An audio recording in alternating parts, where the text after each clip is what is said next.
What's going on, everybody? It's Edward Davis from Checkmate Sports. Welcome to Sports Agent Secrets. I'm here with a very special guest, quarterback guru, Quincy Avery. Welcome to the show.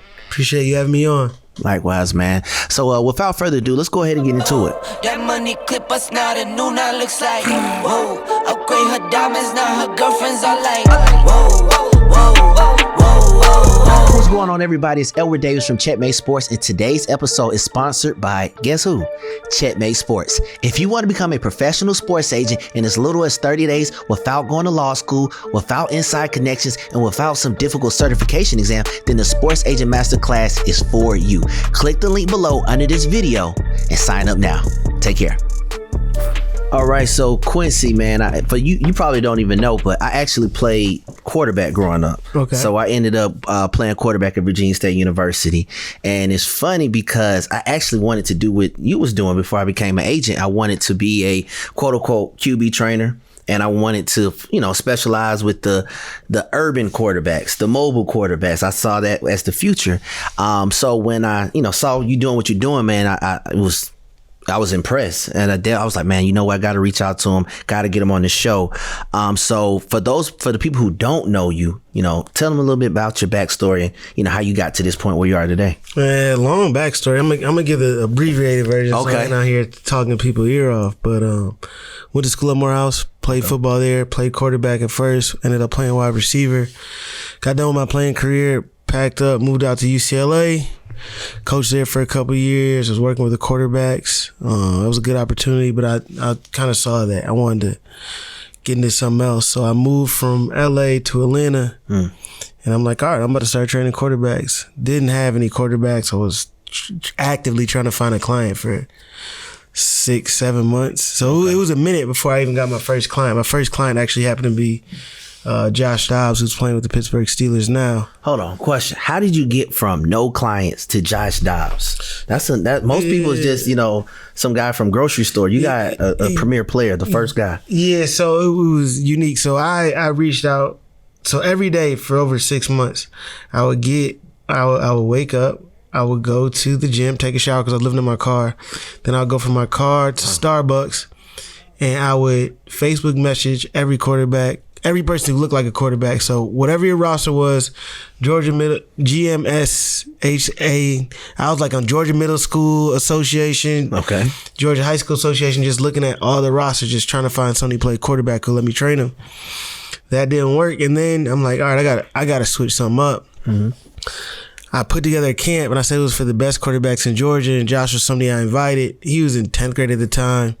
He couldn't come, but he ended up, in fact, he not only could he not come, but nobody came. But he hit me back later on saying, he wanted the opportunity to get to work with me, XYZ, and first training session went well, and then we continued rolling after that. Wow. So how did you? Okay, you said a lot right there. Nobody came to the first one. Man, no. The first camp I had, it was 0 people there. Okay. Right. Yeah, but I've been reaching out to kids for months. So what gave you, I guess, the grit or like what made you say, you know what? Let me keep going, because most people through the camp, nobody can. You say, okay, you know what? This isn't going to work. I'm sleeping in the car. I need to go get a real job. How did you, what gave you the gumption just to keep going? Most people wouldn't even made it to try camp. They gave up a long time ago. Right. Just who I am. Mm-hmm. I got a unique confidence in who I am and the things that I do and in my capabilities. So, I was very aware that I had a passion for this, and I knew that it was something I said that I wanted to do. And one of my big things is the words you say and the actions that you have must be congruent, and that goes for everybody, right? We oftentimes see people say things and then their actions don't align with that. Right. They say they want to be the best, but they sleeping in. They say they want to take over whatever industry they're in, but they're not working harder than everybody else. Like right now, I feel like I'm probably the number one person in my industry in the whole world. Like legitimately, like I'm one of the few people who can make that argument. And the thing about me is I'm gonna still work harder than everybody I know. And I'm gonna just keep working harder than folks, because that's the thing that I want. Like I want people to wake up like, damn, I really got to do something special to catch Quincy, because they do. And a lot of people ain't willing to do that. So you've always had this confidence. You always had this, that vision about yourself. But I'm curious, what happened from Morehouse to LA to making it that you became homeless? Man, matter of fact, when I went out to LA, I was working as a quality control coach. So the first year I did it for apps. So I said I went to LA, but I didn't explain how I went to LA because I was trying to make it quick. But I'll go into that in detail. When I said I was going to LA, I didn't have a job when I went out there. Okay, so I drove out there and I sat in the office. Right, the head coach walked in. He's like, "What are you doing here?" I said, "I want a job." He said, "That's not how this works." Right, and this happened for 3 straight days. He would walk in the office, I would be there. He would walk out of the office, I would be there. After the 3rd day, he's finally like, "All right, man. Obviously, you really want to do this. If you're here tomorrow when I get here, we can talk." So of course, I was there in the morning when he got there. We ended up talking. He was like, "All right, I like your drive, your hustle, whatever. I don't have a job for you, but I'll let you volunteer." Okay. So what volunteer meant was I was going to work way more than full time. Like people think like a 40-hour a week job is full time. If you're working in an entry level coaching position, I mean, if like almost a bare minimum is 100 hours a week. Okay. So I'm there every morning at 4:30 because the offensive coordinator Norm Child got there and he wanted his coffee ready when he got to the office. And the head coach was not a morning guy. He was more of like an evening guy. So he rarely left before 11 o'clock at night. Right. So for those 2.5 years, I lived in the locker room. You know what I'm saying? So I didn't have any money the first year. The second year I ended up making $13,000. So it's not enough money to get an apartment in LA. So I just saved the little money that I was making, lived out of the locker room for 2 years. So going from that to living out of my car wasn't like, it don't make no difference to me. You know what I'm saying? I spent over 1,000 days of my life without a house. You know what I'm saying? So I'm not, there's nothing that can like break me. Okay. You know what I'm saying? Like all right, I'll sleep in my car because this is what I said I want to do. And that's type of time I'm on. And so I guess financially, when did you have that breakthrough? Because we know who you are right now, but you know, what was the transition from the car to the success? Like, how did that go? I don't know, because it's like what, when you say that, I'm thinking like, okay, I don't think that I'm where I want to be right now. Like I make a lot of money, but I don't make millions of dollars. Like that's my goal. I want to be able to say like, man, I make millions of dollars every year. Right. And I think that I should get there, but I'm not there yet. So I can't say that but just being able to pay my rent, I felt fortunate about, right? Like when I could pay my rent every month, $450, I'll split with my roommate. When I could do that every month, I felt good. You know what I'm saying? When I bought a house, I felt good. You know what I'm saying? There's all these different moments that you just like, dang, I feel good. Flew on a private jet, felt good. You know what I'm saying? Like, there's little things that happen throughout these periods of time where it's like, dang, I did that. You know, so you can take a step back and like, man, I did something that was really, really cool. That at the time when I was living in my car, I don't think I could ever say, man, I felt like I should, but I couldn't say I'm definitely about to be able to do this. Right. I'm definitely about to be able to buy a house with no money other than the money in which I train. I got a staff of like 16 people. I would have never thought that I could pay 16 people every month. You know what I'm saying? There's a lot of things like throughout this process that I've gone through in order to feel really good and feel like a success in some sorts, but I'm not where I'm not a finished product. But what was that first big moment that you just had to sit back and say, wow, this is pretty cool. Like I'm doing what I wanted to do. I'm doing I achieve, the first part of my goal. Man, it's tough. Probably when I bought like a condo in Buckhead, and I'm like looking outside, like, damn, this is lit. You know what I'm saying? Like, I ain't never worked for nobody. You know what I'm saying? Like, I'm doing all this. I ain't never had no real job. You know what I'm saying? I ain't had no. What do y'all be? Was it W-2? Like when people get, I ain't never had one of them. Wow. So I was proud of myself. And so, what made you say? Because you was working in LA, with Norm Child and these guys. How were you able? What made you say, you know what? I don't want to work in the industry. I want to do my own thing as a trainer. I'm like a businessman at heart, so I knew that there was a gap in the market. Okay. I was evaluating so many quarterback tapes. I'm like, dang, these dudes could be so much better if there was somebody who could help them with X, Y, and Z. And as I'm looking like, man, I could probably help this guy out. And I kept saying that to myself all the time, like, dang, I could probably help him out.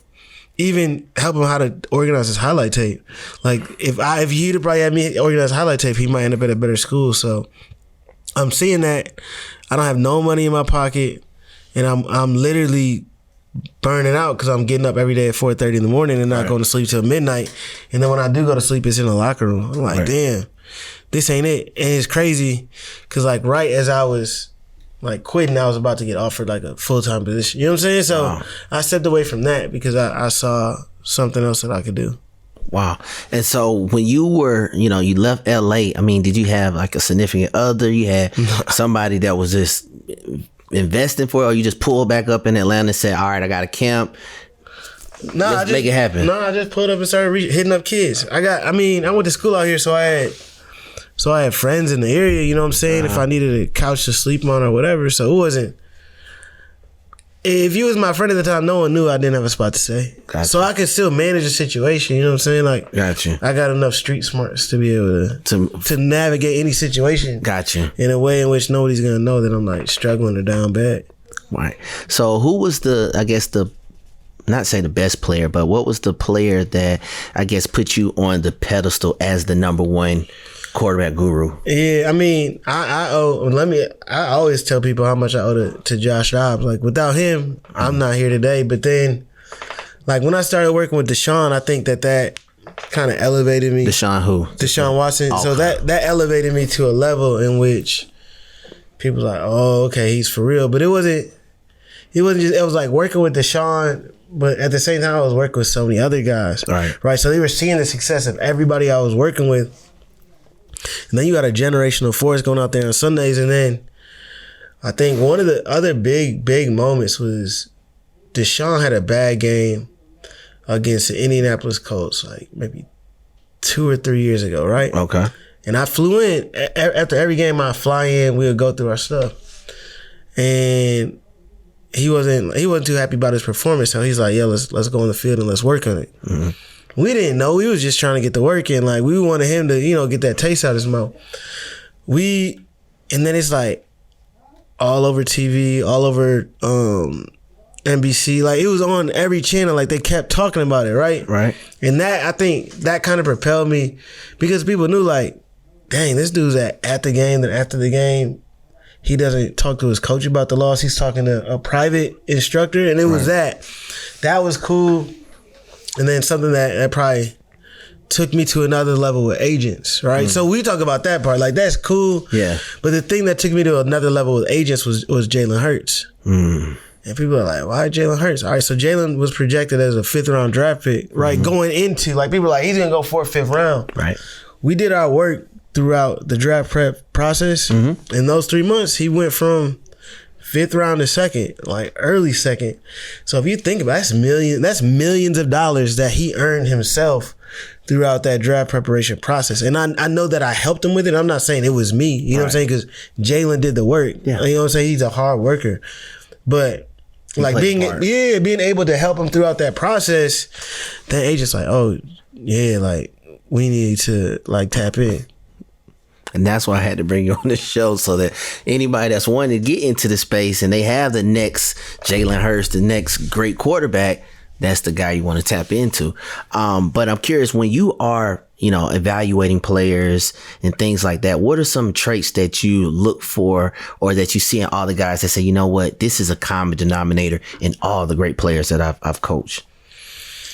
Man, so you probably are expecting me to say something about like talent. No, it's probably mindset. It's not. It's their ability to persevere. Because and this is the thread that connects me and the guys that I want to work with. Because, excuse my language, you're going to go through some shit. Yeah. Like, if you want to play the position of quarterback, you're going to go through something that's going to be very, very difficult, right? It's going to be hard, whether it's the way the fans talk about you or you throw an interception that costs your team a game and 100,000 people at the stadium and they're booing you. You know what I'm saying? Like, that could break people. And I don't think people know, like, how tough that is to get through those moments. Right. But they're going to go through something. And if you don't have the ability to persevere through that tough moment, if you don't have the resolve to come back and fight through those moments of adversity, you're just not gonna make it. Got you. Okay. So I know you said that it made you, after the, Deshaun Watson, Jalen Hurts thing, to get you tapped in with the agents. What are some things that you look for in agents that, because I'm sure players come to you and say, hey, what type of, should I work with this agent? What are some things that you look for when it comes to agents? Some red flags or some things to say, you know what, he may not be, the biggest agent in the world, but you might want to get this guy an opportunity. What are some things that you look for? Yeah, I'm going to talk about the red flags first. Mm-hmm. First red flag is like trying to like buy a player. Because I see that happen a lot. Like guys just trying to like throw them money. Because you're in college or now you're going to be at NIL. The money that they're going to throw you, and I'm saying this like it's not a big number, but I understand that it's a lot of money. Like somebody gives you $100,000. It does seem like a lot of money at the time when you don't have any money. Right? It's a lot of money. However, if you're a star quarterback, if you're somebody who's really about to be doing something, you're soon going to have the opportunity to make $30 million, right? You might have a year where you make $40 million. You make $40 million a year, $100,000 doesn't seem like that big of a deal. Right? So it is way more important to build a valuable relationship with people and make sure they have real confidence in who you are as a player.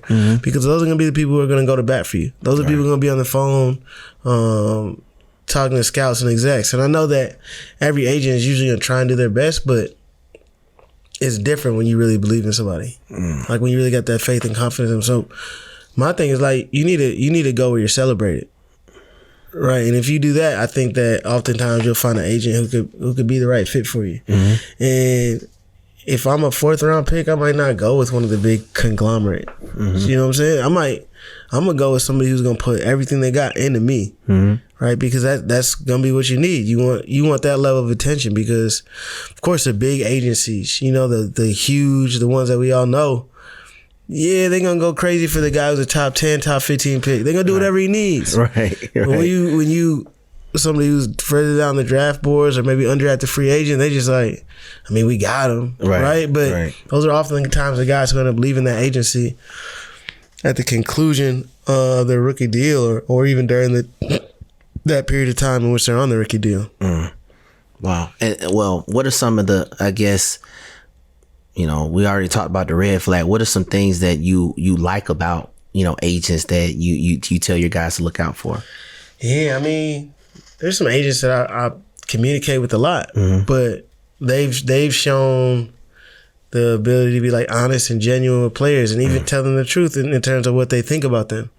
Right? And just doing that alone, I think that means a lot. Now, I know that you said that you're not where you want to be ultimately. So what is, I guess, the next 5 to 10 years look like for you? Are you thinking about getting into, the coaching, for the teams, GM, owner? Like what is next for Quincy Avery? Yeah, I try not to think in terms of like 5 years, 10 years, because that's so long from now. Like it's hard for me to have any idea of like where the game is going or like how media is going to affect it or what technology in the space is, because something could happen where everything's automated in terms of like the science behind what we're teaching. Right. And it's very limited in terms of what I can do. So I try not to, but the next things for me, I have one of the biggest camps in youth football. Okay. I'm going to grow that. I'm going to make that a 250 kid camp. It's like at 100 now.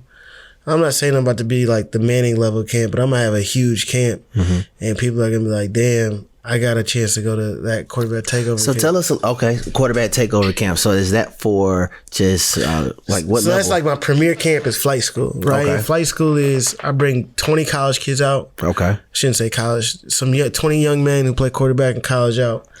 I have a bunch of guys grades 11th down to 4th grade, and they're out there participating in camp. So they get that opportunity.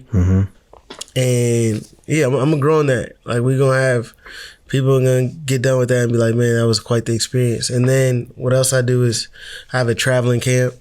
So I got flight school. The traveling camp is a one-day black ops. And then I got draft prep. Draft prep can never be bigger than what it is right now, right? Because I can only take 4 guys. Right. So it's like, how do I make money on the edges? And that's like consulting with teams, helping people out in that way. You know what I'm saying? Like being able to do a lot of things where I can get checks where it's not a ton of outside of what I already do. Gotcha. Just leveraging it. Gotcha. And curious, how do you deal with the competition as far as like I know just being in Atlanta, it's a million trainers. Like, how are you able to stay on the forefront of being one of the best QB trainers? Because I'm sure there's somebody that's like, oh man, I can do what he's doing, or that's trying to creep up on you. Like, how do you stay ahead of the competition? I don't. It's gonna sound like cocky or like arrogant, but I don't see like none of them as competition. Like they don't do what I do. Right. If they did, they'd be doing what I'm doing. You know what I'm saying? Right.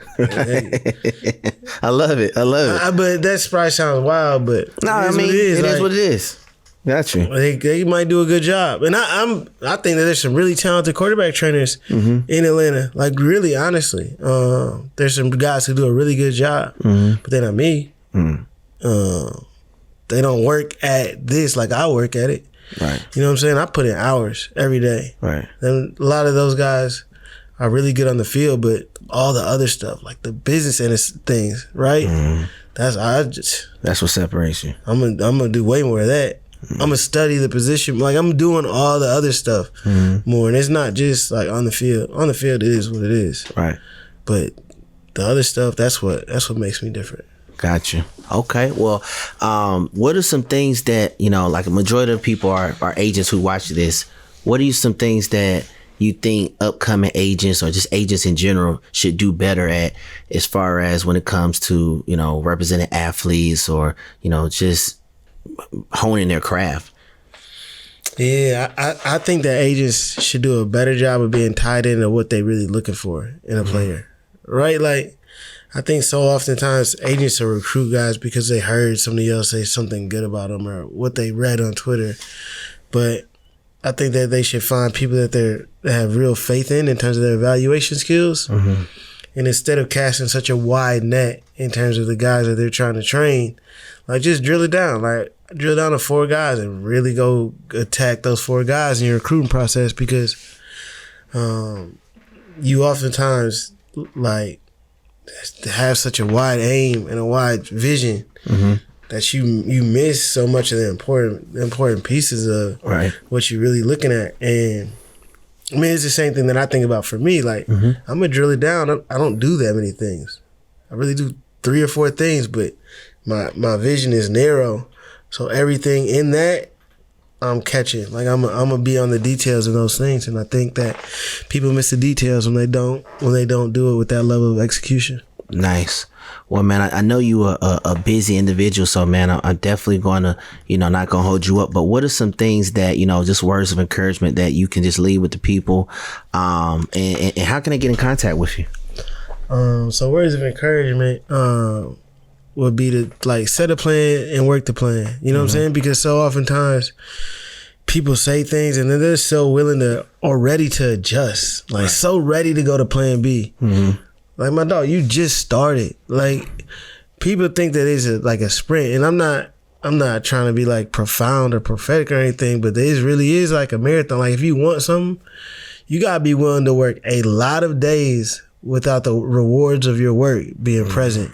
You know what I'm saying? Like, it ain't gonna be there when you start. Right. You don't hit the gym today and have 6-pack tomorrow.